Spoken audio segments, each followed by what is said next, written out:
I wanted to talk with you today because Day One is getting like a really decent amount of attention right now, like in the world. And it's crazy, right? It's bananas. And, I was sitting down, like thinking to myself, I was like, man, this is nuts. Like, I'm grateful to God for all like this favor that's happening because we're going to the Toronto Black Film Festival next week. Yo. I mean, come on. Yo. Like that. Word? Okay. Yeah, man. Like that's what's happened. Did I not tell you?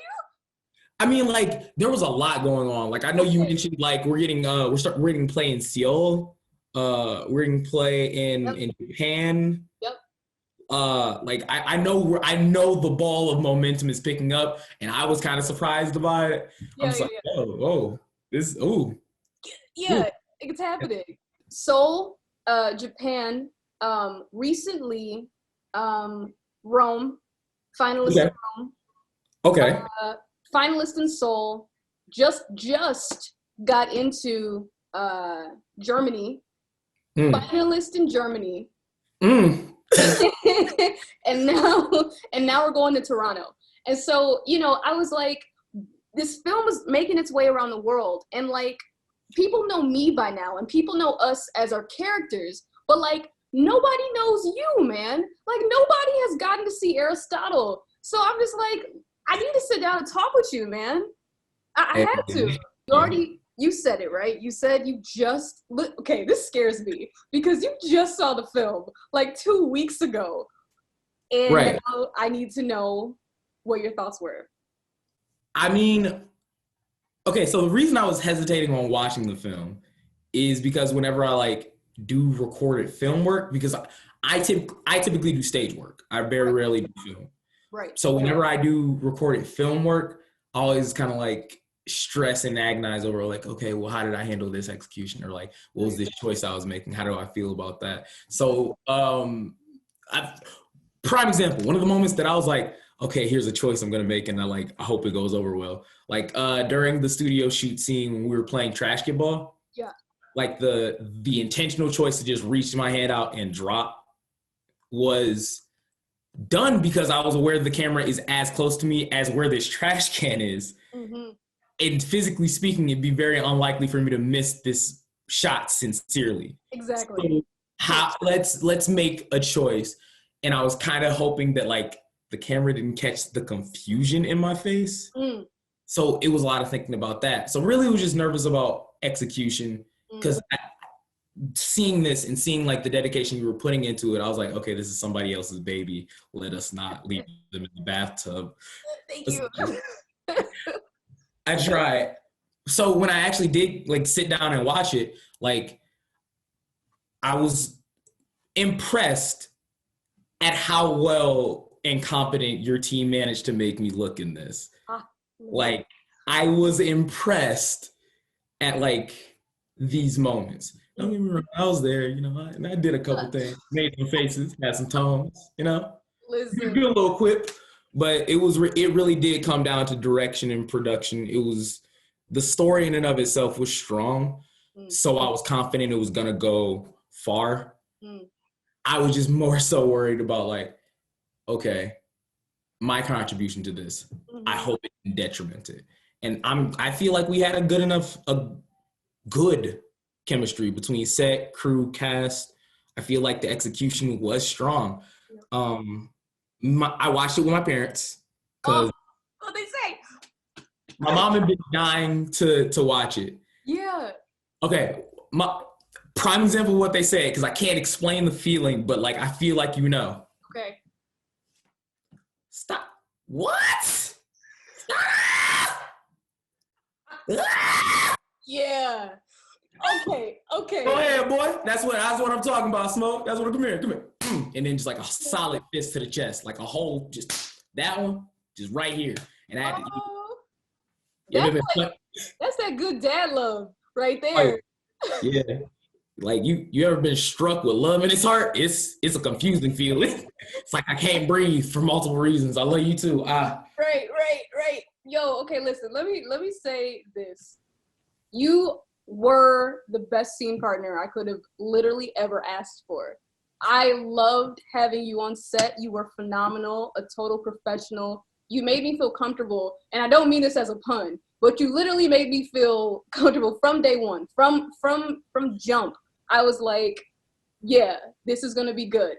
You're just awesome, and it's so okay. I watched the film recently too because I was like, the world is liking this film. Let me remember what we Why the world?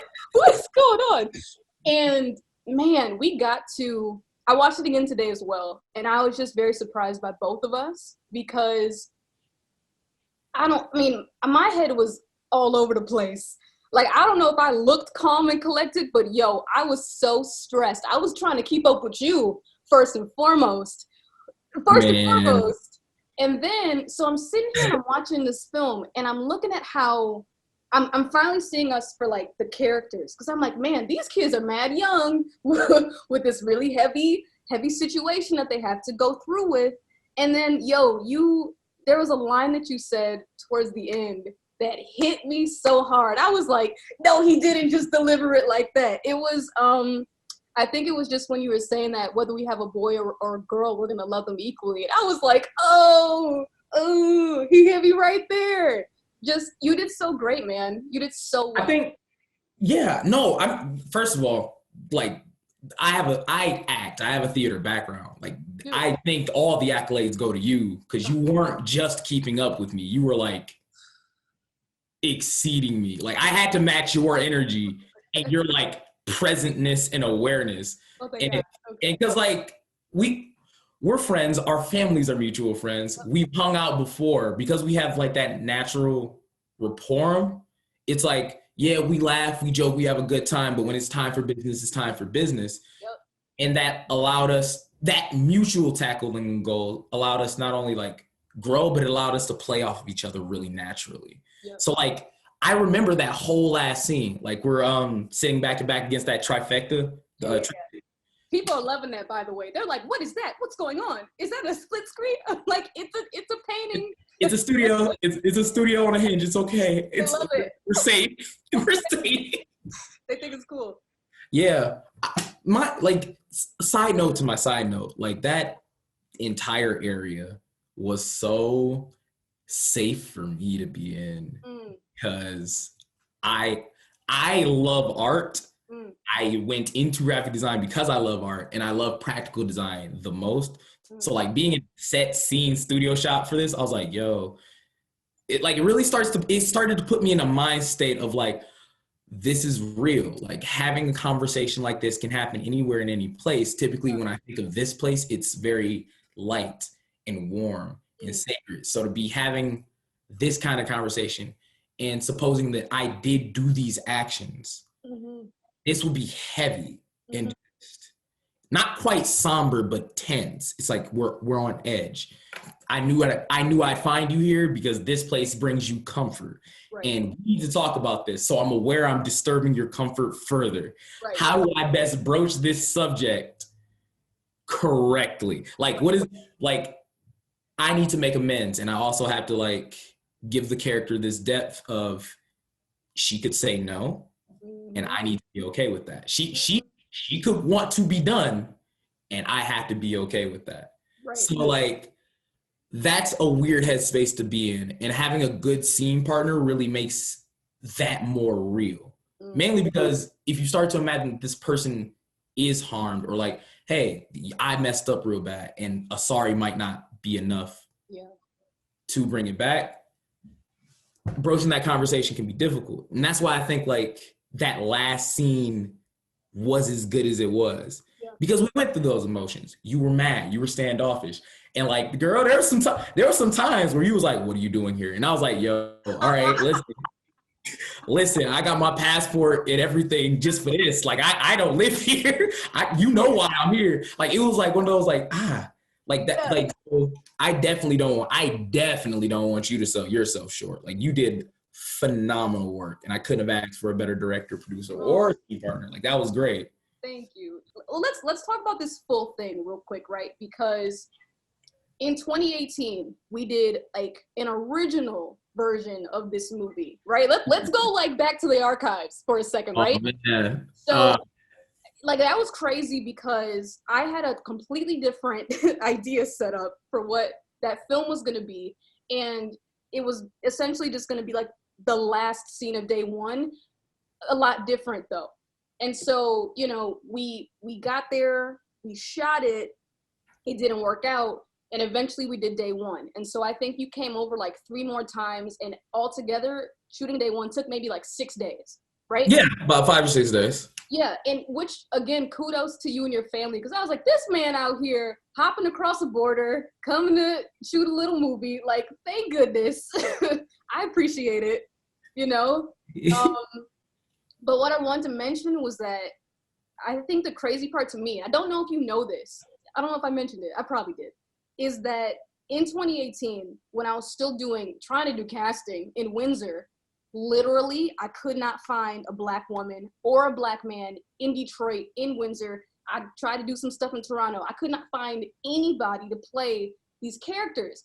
And so, you know, at one point, I was just like, okay, I gotta do this, obviously. If I'm gonna graduate for my master's degree, I gotta play Dasia. But who in the world is gonna play Jeremy? And so my mom, man, I was texting my mom. I was like, Mom, I'm stressed. And she was like, call Aristotle. And I was like, huh. Oh. Tariq reached out to you.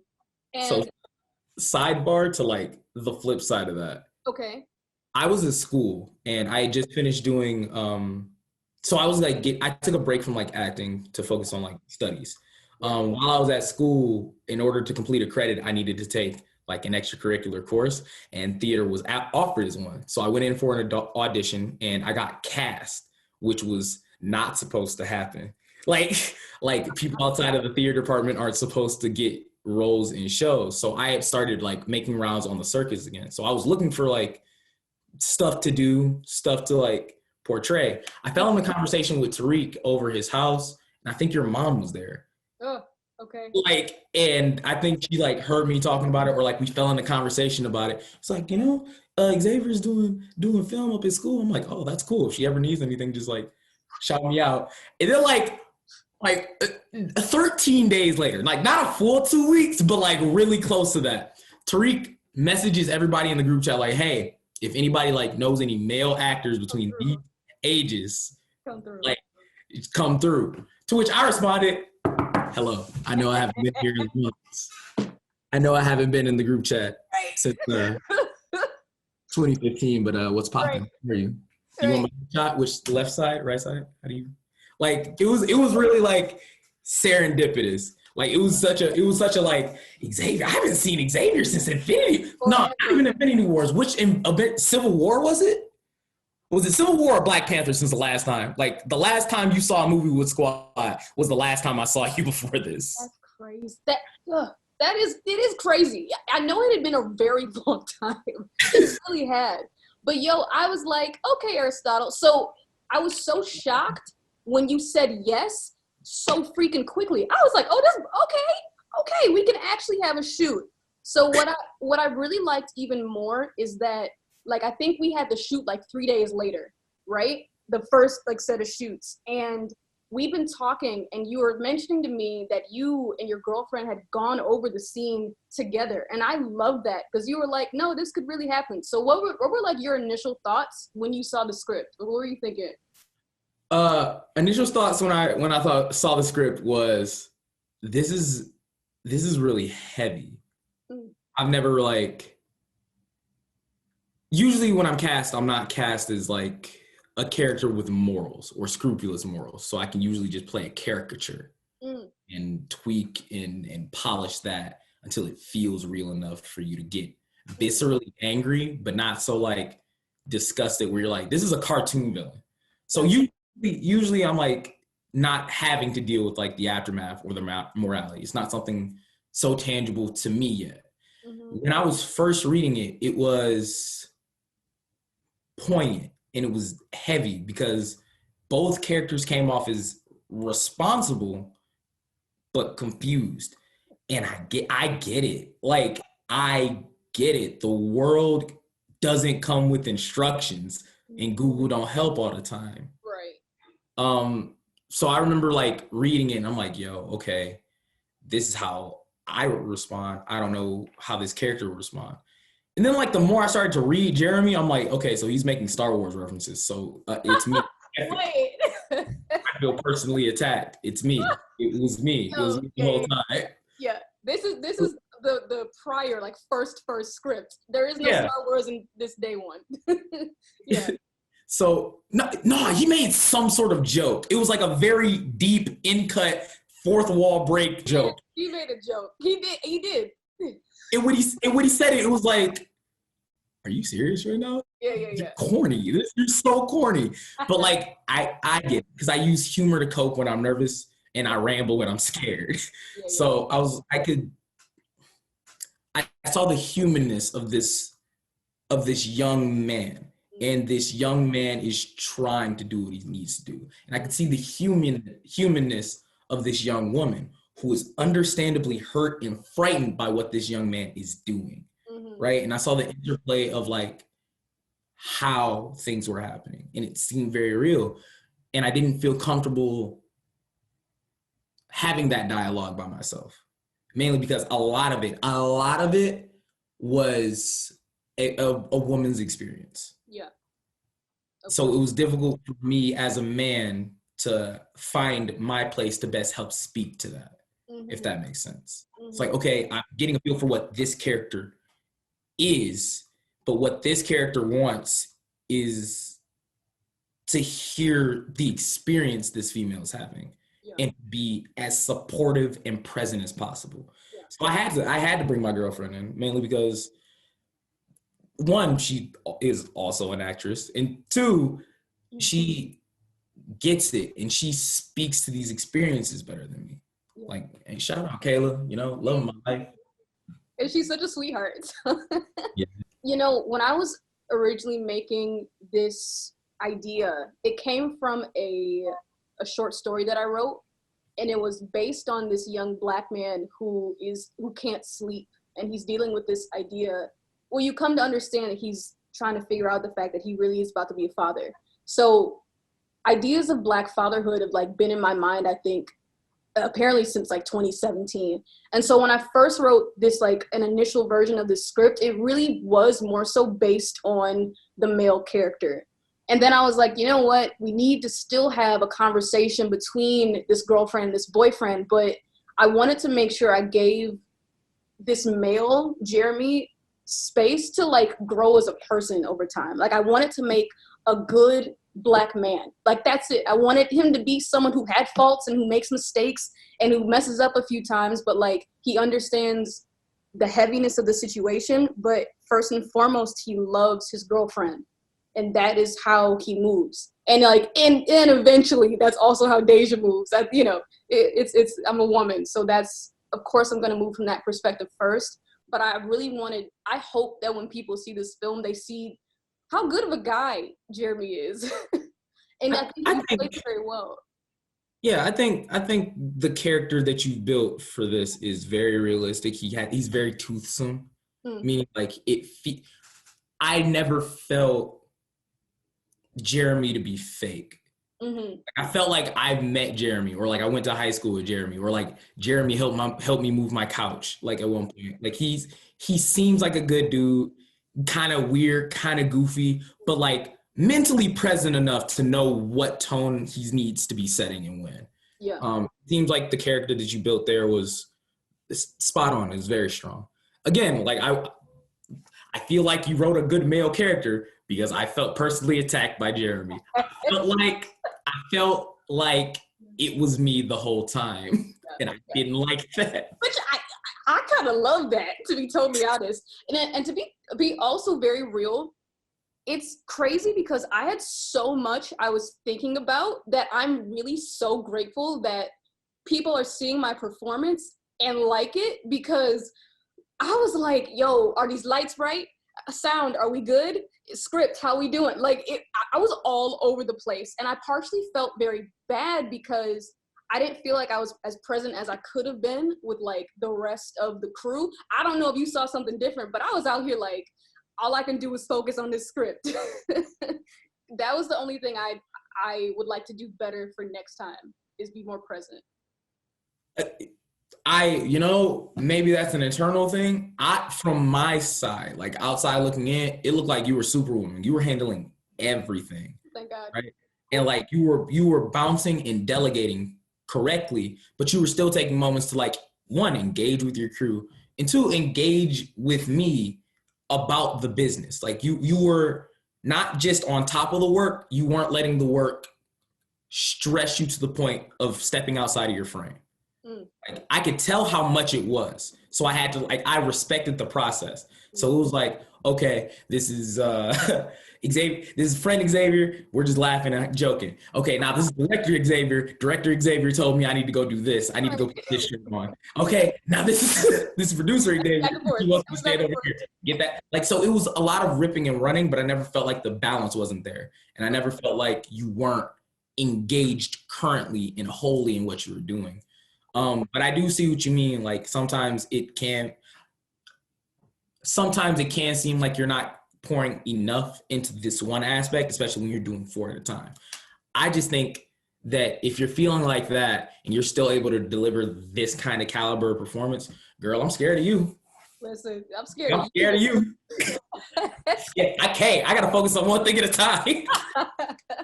Oh my God. No, and you know what I did love though? I actually loved seeing your interaction with everybody. Listen, y'all were cracking up the whole time. I think there are a couple people who are like, yo, who is this guy? I'm like, I know. It's just Aristotle at his finest. Just doing what he does. Literally. Next week is Toronto. I can't tell you what else is to come, but I will so much so keep you informed. Please. I told you that the film won 4 awards, correct? Yes. Okay, we got some Best Student Film, which is crazy. Some Best Student Film awards, a Merit Award, and another award, Best New Voice. Best New Voice? Yeah. You got Best New Voice? Yeah. Okay. At the Culture and Diversity Festival last year. Okay. So, look, man, your face is around the world, dude. So things are already happening for you, man. No pressure or anything. Well, no, you know what? No pressure. Because literally the world is ours. How about that? We can just keep moving how you moving, and you know what? Yeah. I like that energy for this February. Yeah. Oh, yeah. It's history month. It's our month. I'll do what I want. Yeah. Be about it, man. Yeah. Okay. Yeah. Yeah. Yeah. That's crazy to me, man. It's crazy. That is crazy. There are people somewhere in Rome who know what I look like. Yep. And they just sitting up there thinking, wow, Waka Flocka really finally got his acting due. I'm so proud of Ace Hood, dog. Like, he made it. ASAP Rocky doing things. God bless. Bless up, bro. Oh, dude. For real. Wow. Yo, and like, I don't know. It seems like every 2 weeks something crazy continues to happen. But I think even the fact that, like, Japan or like Korea's like, you know what, this film, yeah, this one needs to be a finalist. Yeah, we'll right.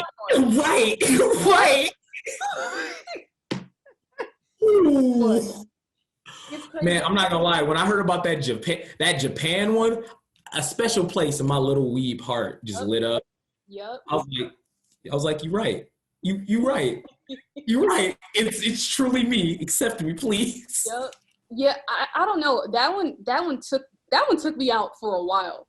It took me out so much so because I think some of these festivals are all have like some of the same partners. So I think like Japan and Seoul are partners. I think Munich and Rome are partners. So it took me back so much so that when Seoul, like 2 weeks later, was like, hey, we want your film, I didn't even believe it. I was like, nah, this ain't real. I was like, this can't be a real festival. I did so much research and I still submitted the film and still wasn't sure. I was like, nah. No way. So seems sus, but okay. That's what's happening, man. I don't know. Again, thanks be to God, because how all this happened is like beyond me. Just beyond me. So we did it, man. And you got your poster.